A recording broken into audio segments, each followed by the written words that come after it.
15. Don't you know this is an 18 and over club? I mean, I was 15 3 years ago.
Please, thank you for this unsolicited testimonial. And now, by special permission of the Commander-in-Chief, me, here is Mars' first space explorer, Colonel Cosmic.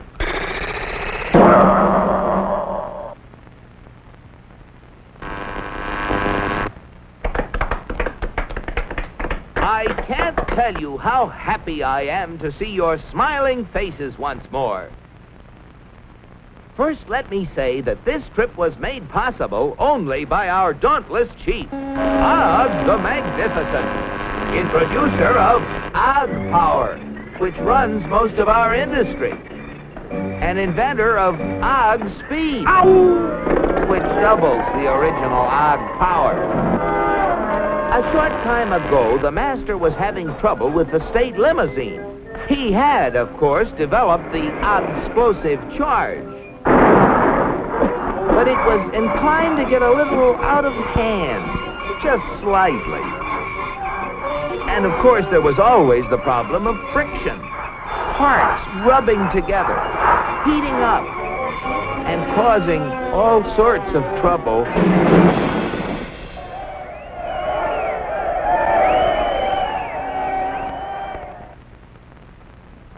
But our leader was undaunted. He immediately ordered our first expedition into space to bring back the secret of how other planets got their state limousines to run smoothly. The target was picked with painstaking scientific accuracy. Destination, Earth. You all know with what eagerness I volunteered for the mission, and with what confidence I took off.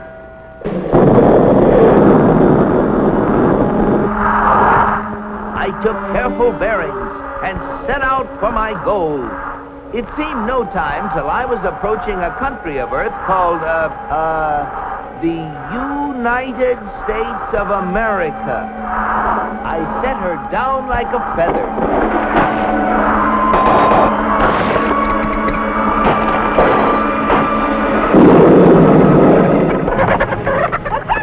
What's all the racket? Naturally, I protected government property by making the saucer invisible. They're after the chickens, Ma! And though the natives showed great interest in me, I decided to make myself invisible, too. Seeing moving lights in the distance, I headed for them. What phenomenal luck! I had landed close to what seemed to be an endless procession of state limousines. They moved quickly, and yet with fantastic smoothness. I just had to get a closer look at one of those Earthmobiles.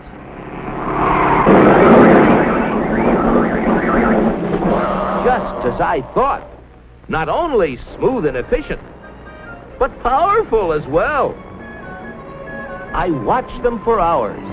Great Ganymede, they were superb. I just couldn't help comparing them with ours. If you call that a comparison.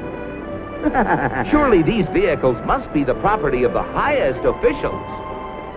I was wrong. It seems that almost everybody in this country has one of those, they call them automobiles. They use them for transportation, for business, for pleasure. They use them for all sorts of things. I found that these vehicles gather at places called service stations, where they are fed, lubricated, that's how they beat friction, and given the finest care. The source of their nourishment was something called petroleum. A power source like that must be a highly prized state secret. I had to find out about it. Perhaps the secret lay within this government archives building. It was heavily guarded, but casting discretion to the winds, I walked boldly inside. Their code was remarkably easy to break. They merely substituted the word oil for petroleum. And I soon got hold of a veritable mine of classified information. I began to assimilate the material. I soon found out that though petroleum products are easily found anywhere, petroleum itself is a very elusive substance. Experts have to search for it constantly in all the most likely and unlikely places with all kinds of scientific devices. When they figure they found a good spot, they drill a hole in the ground called an oil well, for almost all oil lies far beneath the surface of the earth. These wells go down thousands of feet and cost a lot of money to drill. But that's no guarantee that they're going to find oil. Matter of fact, in exploratory drilling, only 1 well in 9 finds any oil at all. Only 1 in 44 recovers enough oil to pay for itself. And only 1 in almost 1,000 makes a major discovery. Pretty big odds. Yet America's proved reserves, the oil supplies still underground, have kept increasing steadily. I couldn't imagine how this ever-increasing supply of oil was achieved until I found out that there's not just 1, but thousands of oil companies, all competing with each other to discover and develop new sources of oil. For believe it or not, in the USA, anyone who is willing to risk it can drill for oil.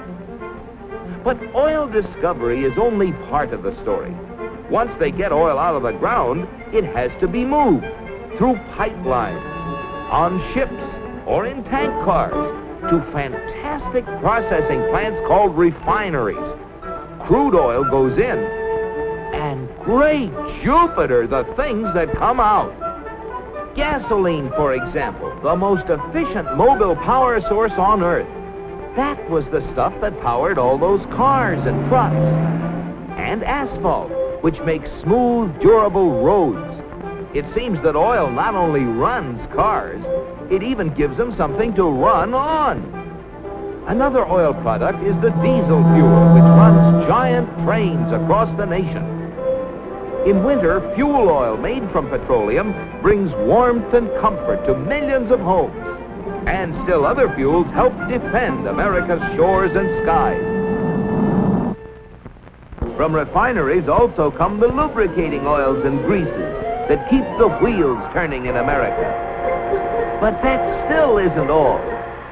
Crude oil, like everything else, is made up of billions of tiny molecules.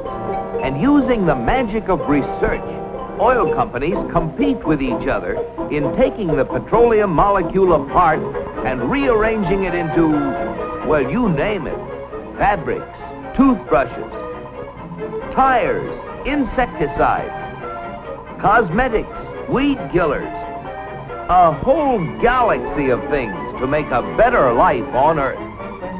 And you know, it isn't just oil companies that try to outdo each other, competing for the customer's dollar.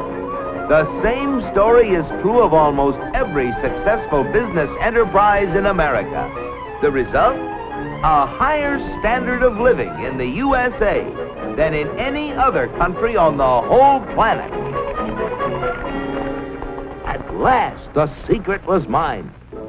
And now, to get proof of my discovery, smuggled past the border guards.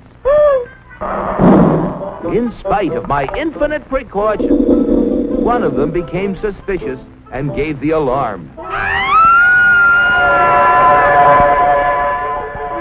Come back for the eggs, did you? Yeah.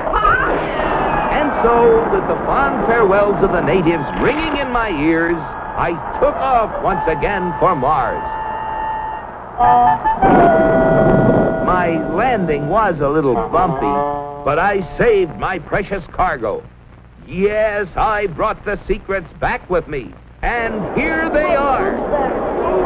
The big secret is, of course, oil, which has brought a better life to all the people in the USA.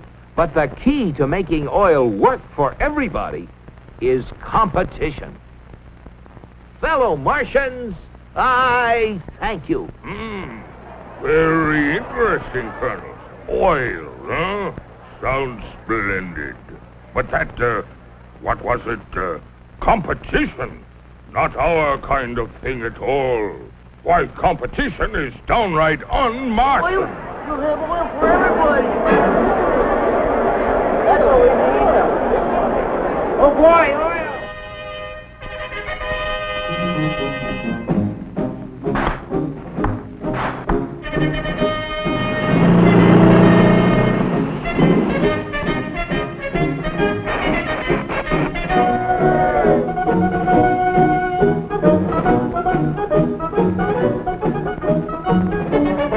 Look at them.